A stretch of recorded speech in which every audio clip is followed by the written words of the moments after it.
हैदराबाद में वकीलन पारां SSP हैदराबाद खिलाफ वकीलन जी हयल धरणे बाद वकीलन जो एहतजाज समूर सिंध में फैलजी वियो आहे। कराची खां कश्मीर ताईं केतिरनि ई हंधनि ते वकीलन मेन शहरनि खे धरणा आणी बंदि करे छॾियो, जंहिं सबब ईंदड़ वेंदड़ ट्रैफिक मुकमल तौर बंदि थी वई। ॿिन्ही पासनि खां सवें गाॾियूं बीहजी वियूं आहिनि। कंदकोट, कश्मीर, लाड़काणो, ॾारकी, घोटकी, नौशेरो फिरोज, नसीराबाद, फरीदाबाद, खैरपुर, नाथनशाह, दादू, सखर, जामशोरो, मटियारी, मेहर, सांगर, टंडो, अलियार, मीरपुर खास, नवाबशाह, सेवंट समेत मुख़्तलिफ़ शहरनि में वकीलन अदालतनि जो बाइकाट करे एहतजाजी मुज़ाहरा कया ऐं मेन शहरनि ते धरणा आया। होॾां हैदराबाद में वकीलन जो धरणो 3 ॾींहं बि जारी आहे, जंहिं सबब अदालती कारवाह मुकमल तौर ठप थी वियो आहे। वकील अॻवाननि वज़ीर दाख़िला ऐं सिंध हुकूमत खां मुतालबो कयो त फौरी तौर ते SSP हैदराबाद खे हटायो वञी। अॻवाननि चयो त DIG पंहिंजो ॾिनल बयान वापसि वठे, ॿी सूरत में उन खिलाफ़ पिणु एहतजाज कयो वेंदो। हैदराबाद वारे धरणे में अवामी तहरीक जे अयाज़ लतीफ़ अलीजो ऐं सिंध यूनाइटेड पार्टी जे सईद ज़ैन शाह एकता जे इज़हार तौर शिरकत कई।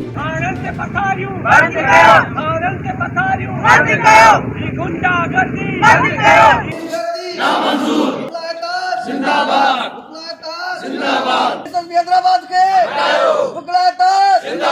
SSP हैदराबाद के तोखे वञणो पवंदो, तोखे वञणो पवंदो, तूं कीअं न वेंदे।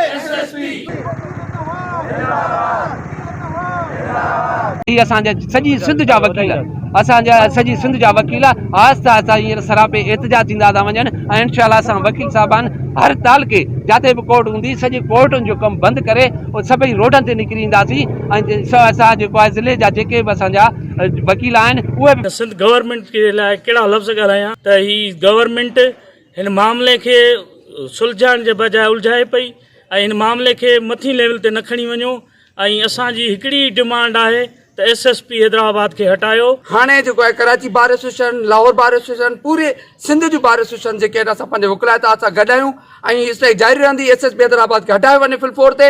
ऐं मां लॉ मिनिस्टर खे बि इहो चवणु थो चाहियां त तव्हां बि हिकिड़ो कानून जा पासदार आहियो ऐं कानून जे पासदारी जे थ्रू पंहिंजे हिन SSP खे हटायो।